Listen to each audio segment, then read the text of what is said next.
ನೋಡಿ, ಇತ್ತೀಚೆಗೆ RSS ಬಗ್ಗೆ ಗೃಹ ಸಚಿವರಾದಂತಹ ಪ್ರಿಯಾಂಕ್ ಖರ್ಗೆ ಅವರು, ನಲಪಾಡ್ ಅವರು ಅವಹೇಳನಕಾರಿ ಹೇಳಿಕೆಗಳನ್ನು ಕೊಡ್ತಾ ಇದ್ರು. ಈ ವಿಚಾರಕ್ಕೆ ಸಂಬಂಧಪಟ್ಟಂತೆ ಕೋರ್ಟ್ನಿಂದ ಸಮನ್ಸ್ ಜಾರಿಯಾಗಿದೆ. ಕ್ರಿಮಿನಲ್ ಕೇಸ್ಗೂ ಕೂಡ ಸೂಚನೆಯನ್ನ ಕೊಡಲಾಗಿದೆ.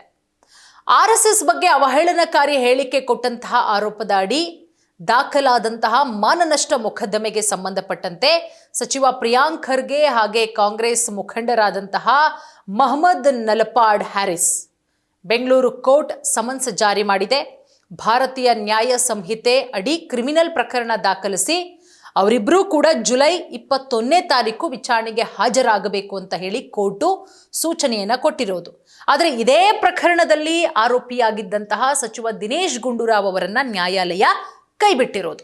ನೋಡಿ, RSS ಬಗ್ಗೆ ಅವಹೇಳನಕಾರಿ ಹೇಳಿಕೆ ಕೊಟ್ಟಂತಹ ಸಚಿವ ಪ್ರಿಯಾಂಕ್ ಖರ್ಗೆ, ಕಾಂಗ್ರೆಸ್ ನಾಯಕ ಮೊಹಮ್ಮದ್ ನಲಪಾಡ್ಗೆ ಈಗ ಸಂಕಷ್ಟ ಎದುರಾಗಿದೆ.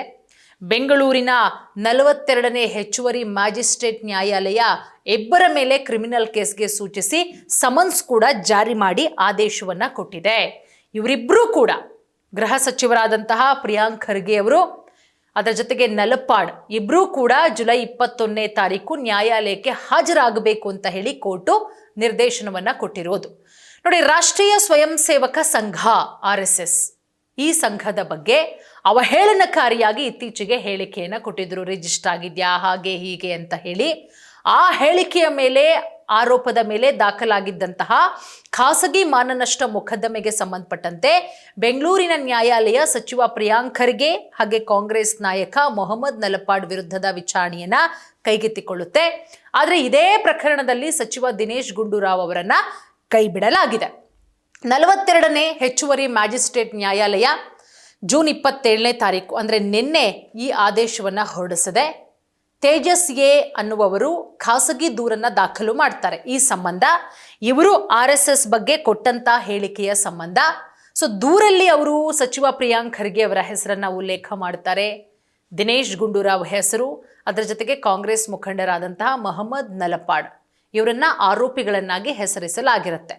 ಸೊ ಕ್ರಿಮಿನಲ್ ಪ್ರಕರಣ ದಾಖಲಿಸೋದಕ್ಕೆ ಸೂಚನೆಯನ್ನ ಕೂಡ ಕೊಟ್ಟಿರ್ತಾರೆ. ದೂರಿನ ಸಮಗ್ರ ಪರಿಶೀಲನೆ ಮಾಡಿದಂತಹ ನ್ಯಾಯಾಲಯ ಹೊಸ ಕ್ರಿಮಿನಲ್ ಕಾನೂನು ಭಾರತೀಯ ನ್ಯಾಯ ಸಂಹಿತೆ BNS ಆಕ್ಟ್ 2023ರ ಸೆಕ್ಷನ್ 356ರ ಮಾನನಷ್ಟದ ಅಡಿಯಲ್ಲಿ ಪ್ರಿಯಾಂಕ್ ಖರ್ಗೆ ಹಾಗೆ ಮೊಹಮ್ಮದ್ ನಲಪಾಡ್ ವಿರುದ್ಧದ ಆರೋಪವನ್ನ ಪರಿಗಣಿಸಿದೆ. ಪ್ರಕರಣವನ್ನ ಕ್ರಿಮಿನಲ್ ಮೊಕದ್ದಮೆಯಾಗಿ ದಾಖಲಿಸೋದಕ್ಕೆ ಸೂಚಿಸಿದೆ ಕೋರ್ಟು. ಇಬ್ಬರು ಆರೋಪಿಗಳಿಗೂ ಸಮನ್ಸ್ ಅನ್ನ ಕೂಡ ಜಾರಿ ಮಾಡಿದೆ. ಅದರ ಜೊತೆಗೆ ಇಬ್ಬರೂ ಕೂಡ ಜುಲೈ 21ನೇ ತಾರೀಕು ಖುದ್ದು ಹಾಜರಿಗೆ ನಿರ್ದೇಶನವನ್ನ ಕೂಡ ಕೊಡಲಾಗಿದೆ. 1ನೇ ಆರೋಪಿಯಾಗಿರೋ ಪ್ರಿಯಾಂಕ್ ಖರ್ಗೆ, 3ನೇ ಆರೋಪಿಯಾಗಿರೋ ಮೊಹಮ್ಮದ್ ನಲಪಾಡ್ ಮುಂದಿನ ವಿಚಾರಣೆ ಜುಲೈ 21ನೇ ತಾರೀಕು ನ್ಯಾಯಾಲಯಕ್ಕೆ ಹಾಜರಾಗಬೇಕು. ಈ ಪ್ರಕರಣದಿಂದ ದಿನೇಶ್ ಗುಂಡೂರಾವ್ ಅವರನ್ನ ಬಿಡುಗಡೆ ಮಾಡಲಾಗಿದೆ. 2ನೇ ಆರೋಪಿಯಾಗಿದ್ರು ದಿನೇಶ್ ಗುಂಡೂರಾವ್ ಅವರ ವಿರುದ್ಧದ ಪ್ರಕ್ರಿಯೆಯನ್ನ ಮುಂದುವರಿಸೋದಕ್ಕೆ ನ್ಯಾಯಾಲಯ ನಿರಾಕರಿಸಿದೆ. ದೂರು ಅಂಗೀಕರಿಸುವ ಆರಂಭಿಕ ಹಂತದಲ್ಲೇ ಅವರ ಹೆಸರನ್ನ ಕೈಬಿಡಲಾಗಿದೆ. ಆದರೆ ಏನು ಆರಂಭದಲ್ಲೇ ಕೈಬಿಡೋದಕ್ಕೆ ನಿಖರ ಕಾರಣ ಏನು ಅನ್ನೋದು ಇನ್ನೂ ಕೂಡ ತಿಳಿದು ಬಂದಿಲ್ಲ.